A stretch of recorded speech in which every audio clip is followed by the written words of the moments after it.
네, 오늘 우리에게 주시는 하나님의 말씀은 사도행전 18장 1절부터 6절까지입니다. 그 뒤에 바울은 아테네를 떠나서 고린도로 갔다. 거기에서 그는 본도 태생인 아굴라라는 유대 사람을 만났다. 아굴라는 글라우디오 황제가 모든 유대 사람에게 로마를 떠나라는 칙령을 내렸기 때문에 얼마 전에 그의 아내 브리스길라와 함께 이탈리아에서 온 사람이다. 바울은 그들을 찾아갔는데 생업이 서로 같으므로 바울은 그들 집에 묵으면서 함께 일을 하였다. 그들의 직업은 천막을 만드는 일이었다. 바울은 안식일마다 회당에서 토론을 벌이고 유대 사람과 그리스 사람을 설득하려 하였다. 실라와 디모데가 마케도니아에서 내려온 뒤로는 바울은 오직 말씀을 전하는 일에만 힘을 쓰고 예수가 그리스도이심을 유대 사람들에게 밝혀 증언하였다. 그러나 유대 사람들이 반대하고 비방함으로 바울은 그의 옷에서 먼지를 떨고서 그들에게 말하였다. 여러분이 멸망을 받으면 그것은 오로지 여러분의 책임이지 나의 잘못은 아닙니다. 이제 나는 이방 사람에게로 가겠습니다. 아멘. 바울은 아테네를 떠나서 고린도로 갔습니다. 선교 여행입니다. 지금 이 지역 저 지역 옮겨 다니면서 여행을 하고 있습니다. 무슨 여행? 선교 여행입니다. 복음을 전하기 위해서 이 지역 저 지역 그렇게 복음을 널리 확산해 나갔습니다. 목표는 교회를 세우는 것이었습니다. 그래서 교회가 세워지면 또 다음 지역에 가서 또 복음을 전하고 또 사람들이 모여서 또 교회가 세워지면 또 다음 지역으로 그 일을 반복하고 있었지요. 거기서 누구를 만났냐면 아굴라와 브리스길라 부부를 만났습니다. 그들의 직업은 천막을 만드는 일이었습니다. 바울의 직업 또한 천막을 만드는 일이어서 이게 업이 같으니 그들은 함께 지냈습니다. 이제 동업자가 된 것이지요. 동업을 한 것입니다. 바울은 안식이 되면 6일 동안은 브리스길라와 아굴라와 함께 열심히 천막 만드는 일을 하다가 이제 안식일이 되면 이제 유대인들은 안식일 날 무슨 일이 다 쉬었기 때문에 대신 회당에 모여서 이제 말씀을 읽고 또 읽는 것을 듣고 그리고 또 같이 예배 드렸지요. 그런데 바울은 이제 안식일이 되어 회당에 가서 또 무엇을 했냐면은 거기에 모였던 유대인들과 토론을 벌였습니다. 토론을. 물론 이 토론은 복음을 전하기 위한 토론이었습니다. 토론의 방식으로 전도를 한 것이었죠. 그리고 유대인과 그리스인을 설득하며 전도하였습니다. 이제 유대인들을 설득하기 시작했고 또 그리스인 중에서도 또 유대교에 관심 있는 자들은 회당에 왔던 것 같아요. 또 그들을 설득하며 전도하였습니다. 그러나 그리스인들 중에는 믿고 따르는 자들이 좀 있었지만 대부분의 유대인들은 바울의 전도를 반대하고 심지어 비방했습니다. 그나마 그리스인들은 이방인들은 그래요? 그러면서 이렇게 귀를 쫑긋 세우고 한번 믿어볼까? 그렇게 이제 따르는 사람들이 좀 있었지만은 대부분의 유대인들은 물론 한두 사람 정도는 또 좋은 반응을 보였지만 근데 거의 대부분 유대인들은 막 반대를 하는 거예요. 무슨 소리 하노? 심지어 막 비방을 하는 거예요. 니는 모세 율법을 무너뜨리는 자다. 니는 하나님의 율법을 무시하는 자다. 그 반대와 비방이 얼마나 심했는지 6절을 통해서 확인할 수 있습니다. 유대 사람들이 반대하고 비방함으로 바울은 그의 옷에서 먼지를 떨고서 그들에게 말하였다. 여러분이 멸망을 받으면 그것은 오로지 여러분의 책임이지 나의 잘못은 아닙니다. 이제 나는 이방 사람에게로 가겠습니다. 바울이 옷에서 먼지를 떨면서 이런 행동을 왜 했겠습니까? 그들이 멸망을 받으면 그것은 그들의 책임이라고 하며 그러니까 나는 내 할 도리를 다 했다 이 말. 나는 내가 전할 수 있는 거 다 전했고 내가 가르칠 수 있는 거 다 가르쳤다. 근데 너희가 끝까지 반대하니까 내가 더 이상 어떻게 해줄 수가 없다. 이런 얘기인 것입니다. 그래서 나는 누구한테로 가겠다? 이방인한테로 가겠다. 이방인한테 복음을 전하겠다. 그 얘기입니다. 이제는 더 이상 유대인들 중심으로 전도하지 않고 이방인들 중심으로 전도하겠다. 이제 그런 선포인 것입니다. 사실 바울은 유대인과 이방인 모두에게 전도했지만 그래도 동족 유대인 전도에 좀 더 비중을 뒀습니다. 그래도 동족이니까. 그래도 동족이니까 유대인들한테도 복음을 전하고 이방인들한테도 복음을 전했지만은 그래도 이방인과 유대인 두 사람이 있고 내가 둘 중에 한 사람한테 밖에 복음을 전할 수 없다면 누구한테 먼저 전했다고요? 유대인. 그래도 유대인한테 좀 더 비중을 두고 전도를 했습니다. 그런데 이 실정이 이러하니 유대인들의 반대와 비방이 너무 심하니 전도의 비중을 이제는 유대인이 아니라 누구한테로? 이방인한테. 유대인들한테는 복음을 전하지 않겠다. 또 그 얘기는 아니에요. 보면은 유대인들 중에서도 또 예수님을 믿는 자들이 있는 걸로 봐서는 유대인들한테도 복음을 여전히 전했지만은 이제는 뭐를 달리하겠다는 얘기입니까? 비중을 달리하는 거예요. 이전에는 좀 유대인 중심, 그리고 이제 나머지 에너지로 이방인들한테 복음을 전했다면은 이제는 이제 그 중심이 어떻게 옮겨집니까? 이방인 중심으로. 왜냐? 유대인들은 너무 반대가 심하고 오히려 심지어 막 비방을 해야 되니까 이거는 아니다 싶어서. 그렇다고 해서 포기를 한 건 아닙니다. 포기를 했다는 얘기는 아닙니다. 대신 그래도 훨씬 더 귀 기울여 듣고 복음을 전했을 때 잘 따르고 믿는 이방인 중심으로 좀 그 비중을 옮겨서 전도하기 시작한 것입니다. 그래서 이 사건은 바울이 본격적으로 이방인 선교를 한 계기가 되지요. 그래서 본격적인 이방인 선교사가 되는 것입니다. 본격적인 이 사건을 계기로 나는 이제 이방인들한테 갑니다. 이제 여러분들한테는 내가 이제 더 이상 안전하겠습니다. 뭐 진짜 안전한 건 아니에요. 이제 그 비중을 이방인들한테로 옮긴 것이지요. 여러분, 우리가 전도를 왜 합니까? 전도를 왜 하십니까? 전도를 왜 하기를 원하십니까? 전도해야 되는데 왜 그런 생각들을 하십니까? 우리가 전도를 왜 하지요? 우리만 천국에 갈 수 없기 때문에 그렇습니다. 사랑하는 사람들과 함께 천국에 가기 위해서입니다. 만약 우리만 천국에 가겠다, 나만 천국에 가겠다, 그런 분은 굳이 전도할 필요가 없습니다. 굳이 전도할 필요가 없어. 전도를 많이 해야 천국 가는 건 아니니까요. 무슨 말인지 이해됩니까? 우리가 천국을 많이 해야 니 몇 명 전도했노? 몇 명 못했습니다. 니는 막 천국 오지 마라. 니는 몇 명 했노? 저는 이만큼 했습니다. 니 좀 했네? 들어온네. 이게 아니다 이 말입니다. 천국과 지옥은 예수님을 믿고 구원을 받았느냐 받지 못했느냐 이제 거기서 결정 나는 것이고, 근데 전도는 왜 하느냐 이 말이에요. 그러면 그래서 나만 천국 갈 것 같으면은 내 신앙만 잘 지키면 되는 거예요. 굳이 전도 안 하셔도 됩니다.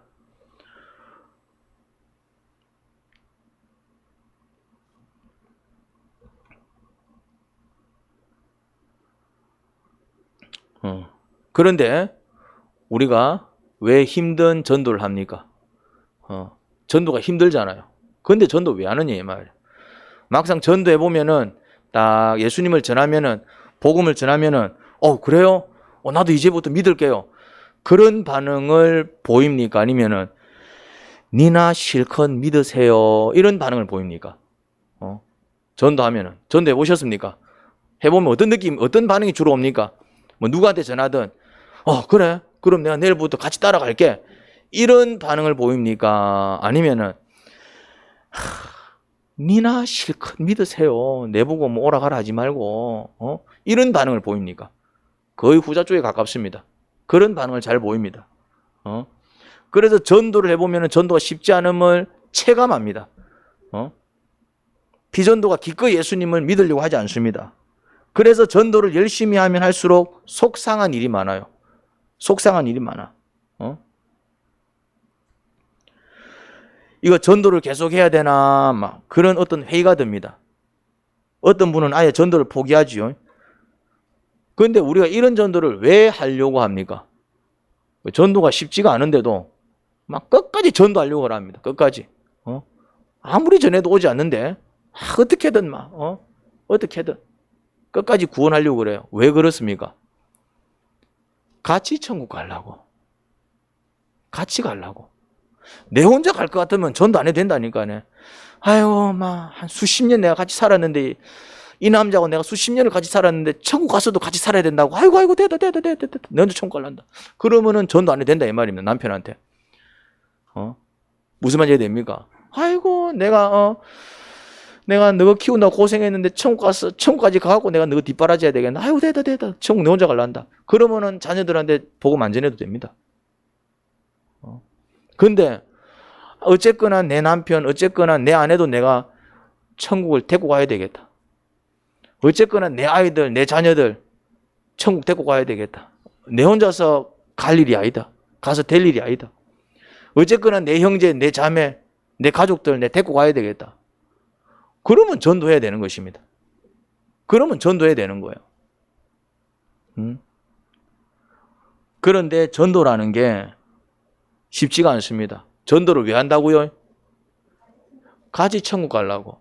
나는 같이 천국 가려고 전도하는데 정작 전도받는 사람들은 어떤 반응을 보입니까?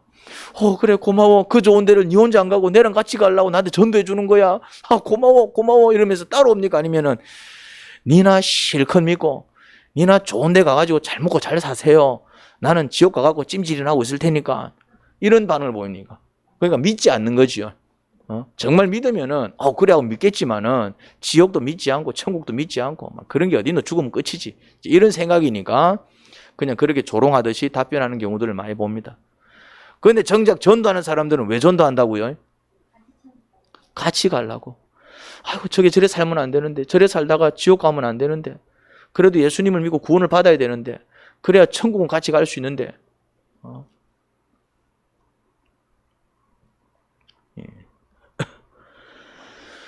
그런데 전도가 쉽지 않습니다.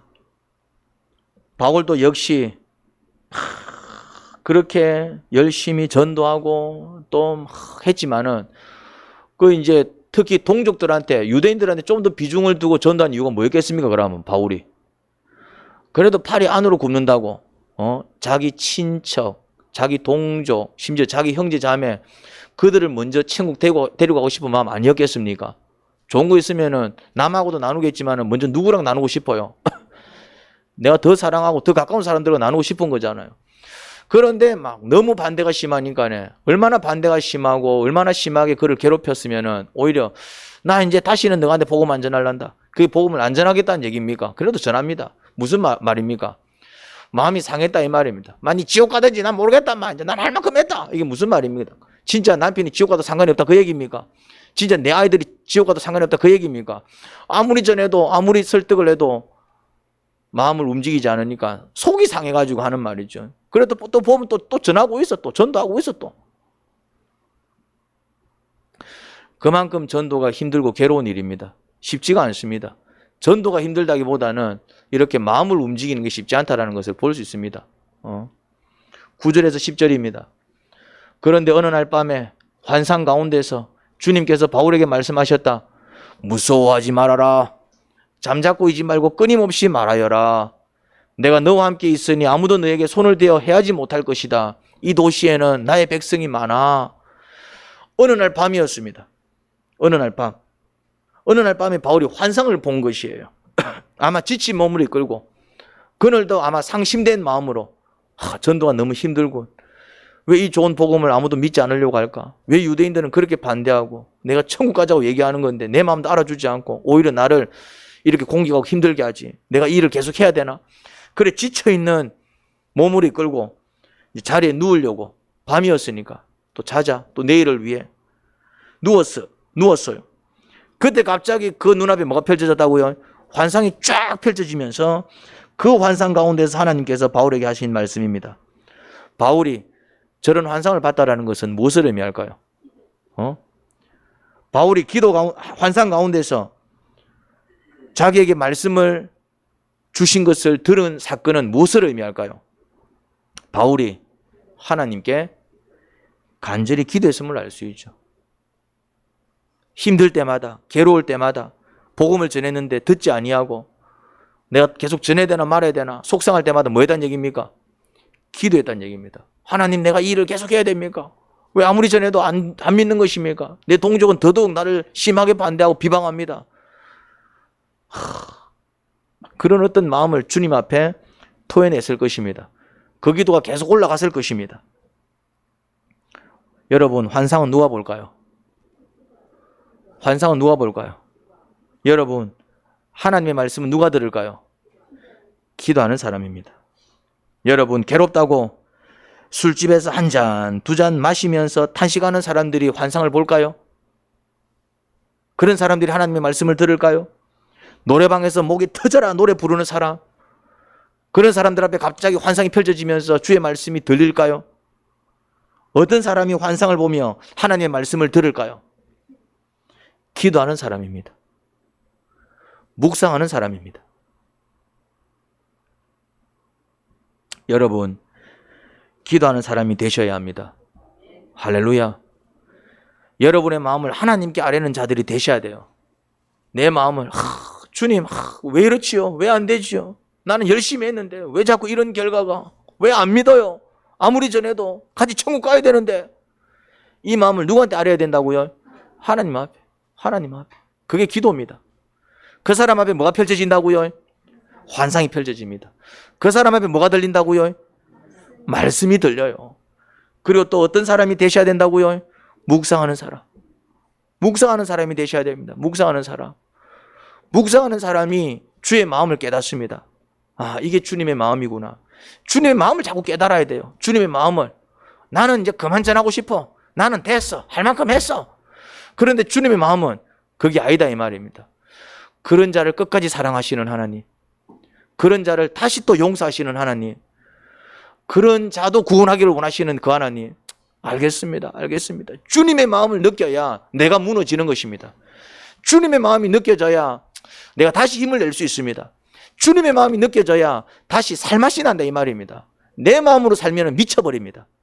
내 마음이 연약하기 때문에 내 마음으로 살다 보면 사람이 쓰러져요. 내 마음으로 살다 보면은 막 이제 이해가 안 되는 것도 많고, 내 마음으로 살다 보면은 막 힘들어서 막 견디지 못해서 산이 많어 막 뛰내리자 해서 막 아파트 뛰내리 피고, 자기 마음으로 살다가 도저히 견딜 수가 없으니까 인생 포기하는 사람들도 많이 있습니다. 누구 마음으로 살아야 된다고요? 주님 마음으로. 근데 누가 그 주님의 마음을 품는다고요? 묵상하는 사람. 묵상하는 사람. 기도하는 사람, 묵상하는 사람 눈앞에는 뭐가 펼쳐진다고요? 환상이 펼쳐집니다. 환상이. 그는 뭘 듣는다고요? 하나님의 말씀, 음성을 듣습니다. 그런 사람이 건강하고 평안하고 형통한 삶을 살 수 있습니다. 여러분, 건강하게 살기를 원하십니까? 여러분, 평안하게 살기를 원하십니까? 형통한 삶을 살기를 원하십니까? 그러면은 우리의 삶에 하나님의 말씀이 넘쳐나야 돼요. 하나님의 말씀이 내 속에 넘쳐나야 돼요. 내 삶 속에 하나님의 말씀이 울려 퍼져야 돼요. 그래 내가 건강하게 살아갈 수 있습니다. 내가 힘있게 살아갈 수 있습니다. 마음 편안하게 살아갈 수 있고 형통한 인생 살아갈 수 있습니다. 바울이 1년 6개월 고린도에 머물면서 흔들림 없이 하나님 말씀을 가르쳤습니다. 분명히 어려움이 있었을 텐데, 그런데 막상 그가 살아간 모습, 삶의 모습을 보면은 흔들림 없이 살아가는 모습을 보게 됩니다. 어떻게 그럴 수 있었을까요? 그 삶에 하나님의 말씀이 넘쳤기 때문에 그렇습니다. 지 마음으로 살면 그게 안 된다니까요. 우리 마음으로 살면은 좋았다가도 자빠지고 일어섰다가도 넘어지는 게 우리의 마음이요, 우리의 현실입니다. 그렇지 않습니까? 바울이 자기 마음으로 살았다면은 못 견딥니다. 못 견뎠을 거예요. 그런데 그런 티 내지 않고 그래도 꿋꿋이 자기 길을 걸어갈 수 있었다는 것은 무엇을 의미할까요? 자기 마음으로 산 게 아니라 누구 마음으로 살았다고요? 하나님의 마음으로. 주의 말씀을 붙들고 살았다는 얘기고, 주의 말씀을 붙들었다는 얘기는 그 삶에 주님의 음성이 들렸다는 얘기입니다. 말씀이 들렸으니까 말씀을 붙잡았지, 들리지도 않는데 어떻게 붙잡습니까? 그런데 어떻게 들렸을까요? 어떻게 그에게는 주의 말씀이 한결같이 들렸을까요? 그가 기도하는 사람이었고 묵상하는 사람이었기 때문입니다. 너무나도 중요합니다.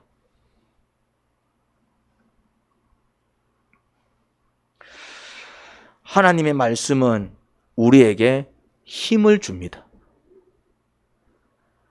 하나님의 말씀은 상한 마음을 위로해 줍니다. 앞이 캄캄할 때 하나님의 말씀은 밝은 빛이 되어 줍니다. 너무 힘들고 괴로울 때는 그 하나님의 말씀이 우리의 가슴을 시원케 하는 냉수가 되어 줍니다. 갈피를 못 잡고 있을 때 옳은 선택을 할 수 있는 지혜를 줍니다. 뭐가요? 하나님의 말씀이. 그러니 건강하게 살아간다 이 말입니다.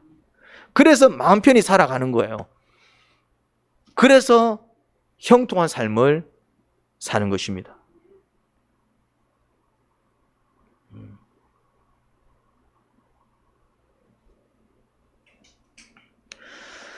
그래서 기도하지 않는 사람들은, 묵상하지 않는 사람들은 힘들어 지쳐 있을 때도 힘을 얻지 못합니다. 마음이 상했을 때도 위로를 받지 못합니다. 앞이 캄캄할 땐 그 어둠 속에서 헤매야 합니다.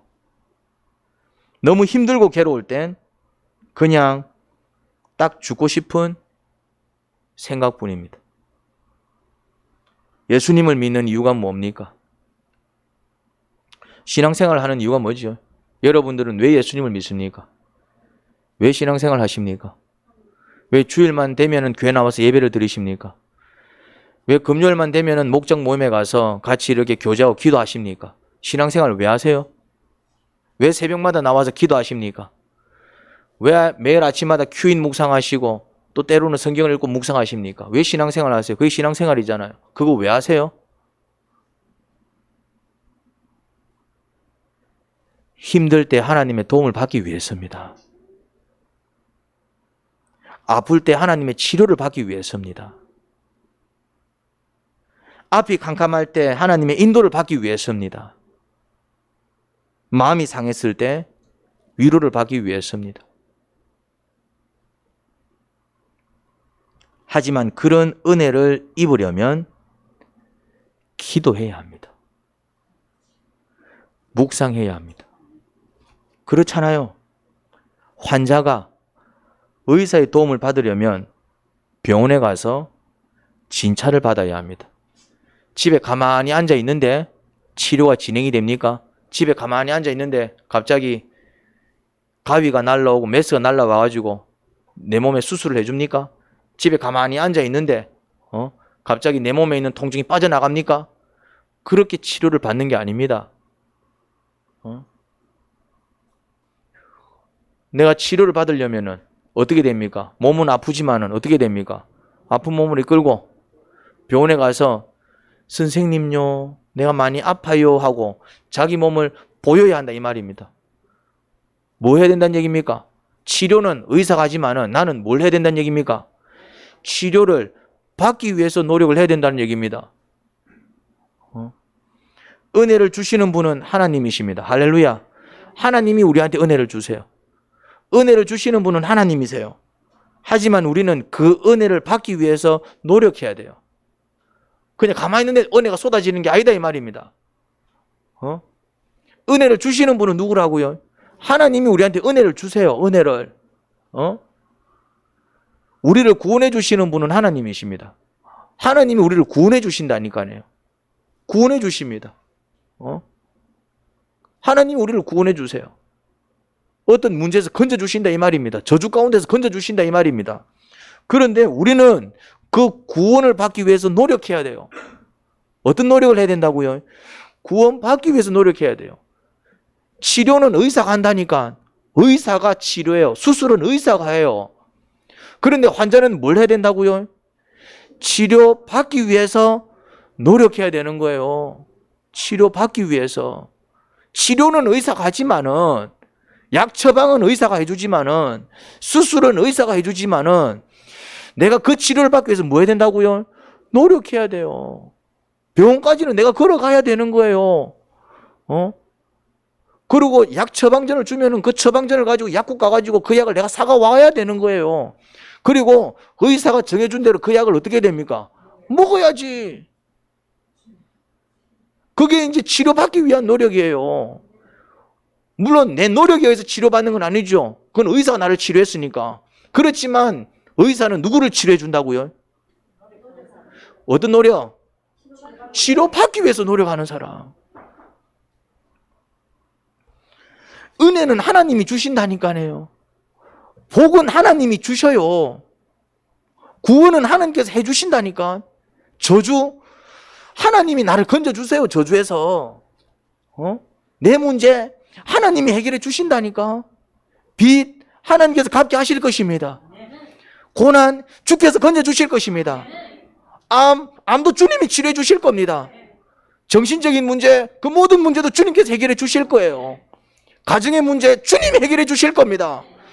다 주님이 해결해 주세요. 걱정 안 하셔도 됩니다. 그런데 내가 주님으로부터 그런 은혜를 받고 싶으면 나는 뭐 해야 된다고요? 무슨 노력? 아니, 은혜를 받으려면 무슨 노력해야 돼요? 그렇지. 은혜를 받기 위해서 내가 노력을 해야 된다니까요. 그냥 가만 앉아갖고 어찌 되겠지. 가만 앉아갖고 내 병 낫겠지. 주님이 역사하시면은. 그래, 주님이 역사하시면 내 병 나, 그래. 근데 그 주님의 역사를 내가 받기 위해서 뭐 해야 된다고요? 노력해야 되는 거예요. 가만 앉아갖고 그래도 예수님 믿으니까 어찌 되겠지. 이 어찌 되겠지가 억수로 위험한 생각이야. 환자가 병원은 안 가고 어찌 되겠지. 환자가 약은 안 먹으면서 어찌 되겠지. 무슨 말인지 이해됩니까? 낫습니까? 환자가 수술은 안 받고 어찌 되겠지. 어찌 됩니까? 죽지 그냥. 치료는 분명히 의사가 합니다. 그런데 환자는 뭐 해야 된다고요? 치료받기 위해서 노력해야 돼요. 힘들지만은 정 안 되면 택시라도 타고 가든가, 정 안 되면은 좀 누구한테 부탁을 하고 내 좀 데리고 가라. 그런 노력이라도 해야 된다 이 말입니다. 정 안 되면은 내 혼자서 못 가겠으니까 내 좀 부축 좀 해주라. 그러고 가서 내 몸을 보여야 돼요. 의사가 우통을 좀 벗어보세요. 이 남자가 돌았나? 어디 여자 우통을 벗어내었노? 됐어요. 이러면 안 되는 거야. 의사가 왜 우통을 벗으라 했겠습니까? 그렇지.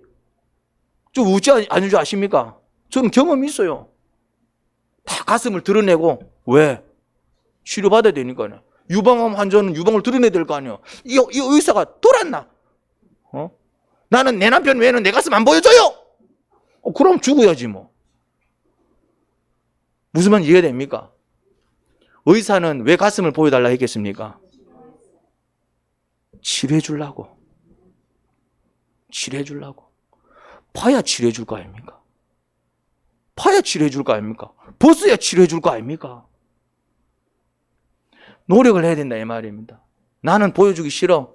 내 남편 외에는 내 가슴을 보여준 적이 없는데, 나는 결혼도 안 했는데, 나는 시집탐을 안 가봤는데, 내 몸을 본 사람, 나는 샤워도 내 혼자 사는데, 이 남자가 왜 내 몸을 보여달라지? 그러면 치료가 안 되는 거지.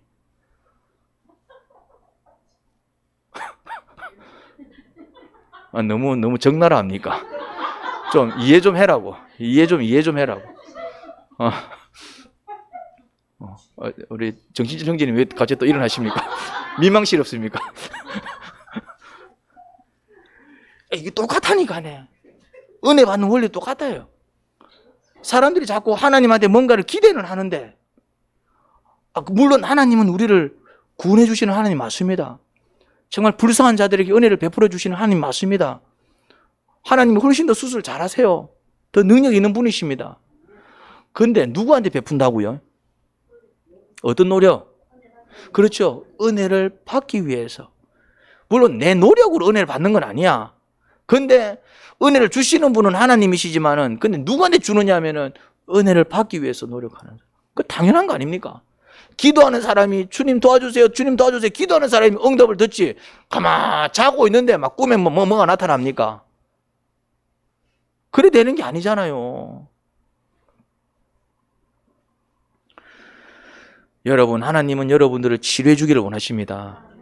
하나님은 여러분들을 구원해 주기를 원하십니다. 하나님은 여러분들이 행복하게 살기를 원하십니다. 그래서 그렇게 해줄 준비를 다 하고 계세요. 그러면 우리는 뭐만 하면 됩니까? 그렇죠. 받기 위해서 노력해야 되는 거예요.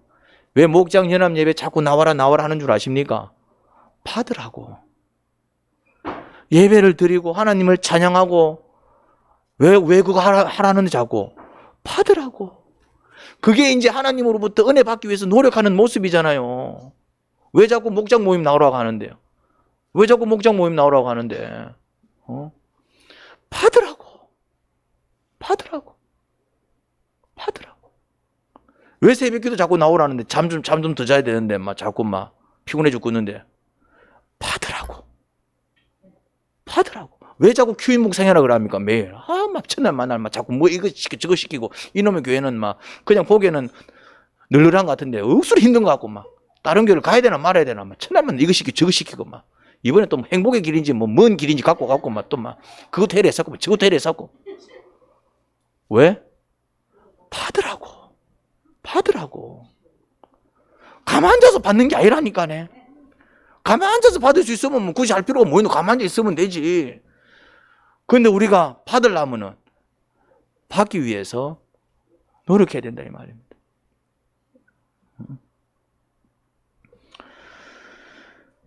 금요일 날 재반 목장, 제2재송 목장, 연합 목장에 VIP 한 분이 왔습니다. 갑작스럽게 연락이 와서 차주선 집사님 지인분인데 온몸에 암이 퍼져서 죽을 날만 기다리고 있는 분이었습니다. 이거는 좀 심각하더라고. 이제 난소암 환자님이었는데 한번 극적으로 치료를 경험했는데 이제 그게 이제 재발이 되면서 두 번째는 좀 심각한 상태까지 갔더라고요. 지금 온몸에 다 이제 암이 퍼져가지고 어떻게 이제 손을 댈 수는 없고 항암도 40번을 받았더라고. 저 12번 받고 있는데 막 죽을 하잖아요. 항암 힘듭니다. 이제 지금 의사가 포기를 했더라고. 이제 더 이상 이제 항암을 40번 했기 때문에 이제 더 받다가는 항암 때문에 죽을 수도 있어요. 항암이 독하거든요, 이게. 이제 그쯤 되면은 억수로 고통스러운가 봐.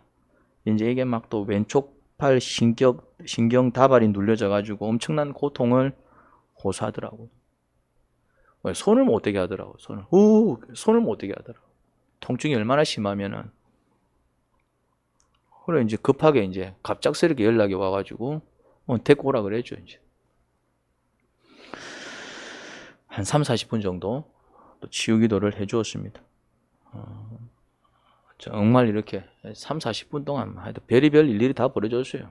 기도 받는 사람은 기도 받으면서 울고 또 기도해 주는 사람은 또 기도해 주면서 울고 또 같이 이제 둘 앉아서 또 이제 다른 사람들도 같이 기도해 줍시다 해가지고 이제 또 옆에서 같이 기도해 주는 사람들도 막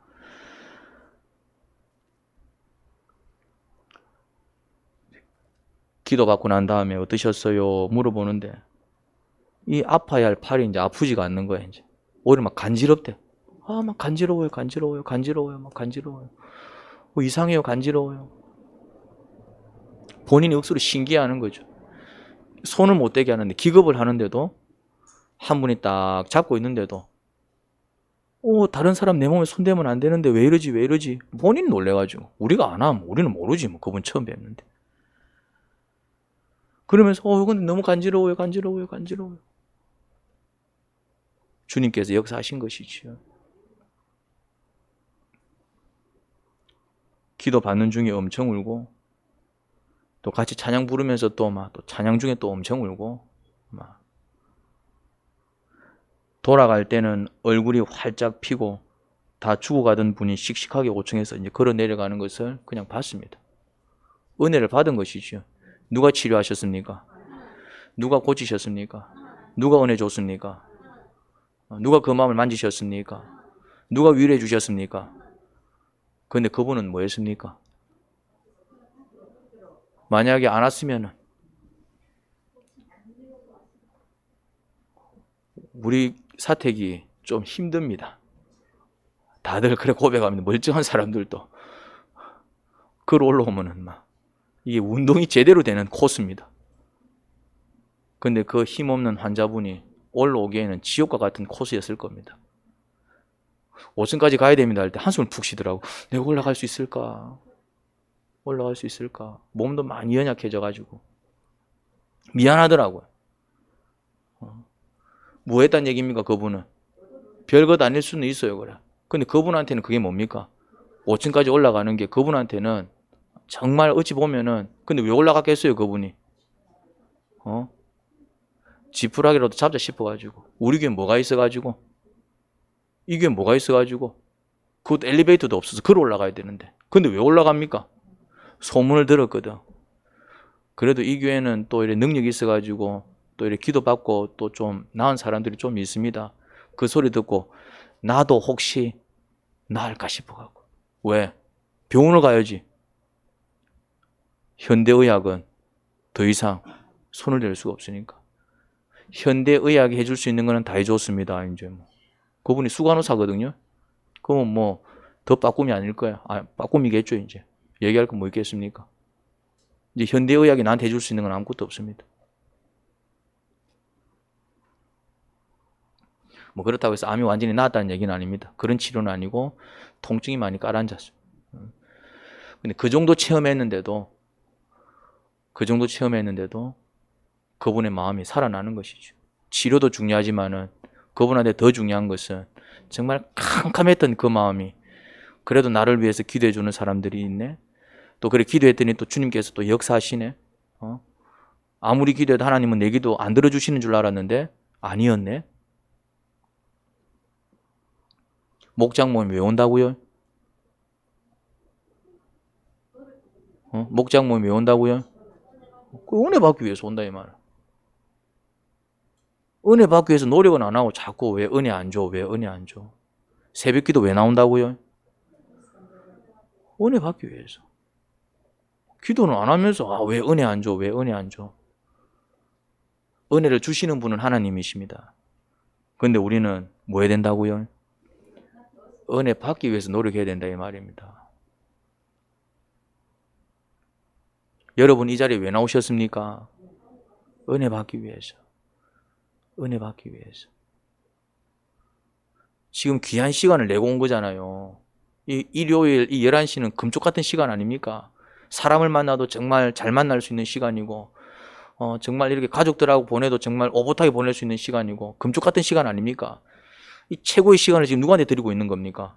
왜 드려요? 은혜 받기 위해서 노력하는 거잖아요. 은혜 받기 위해서. 은혜 받기 위해서. 예수님을 믿는 자들은 하나님의 자녀로 거듭났기에 하나님의 도움과 보호와 돌봄을 받을 수 있습니다. 하지만 누가 그 도움과 보호와 돌봄을 받느냐?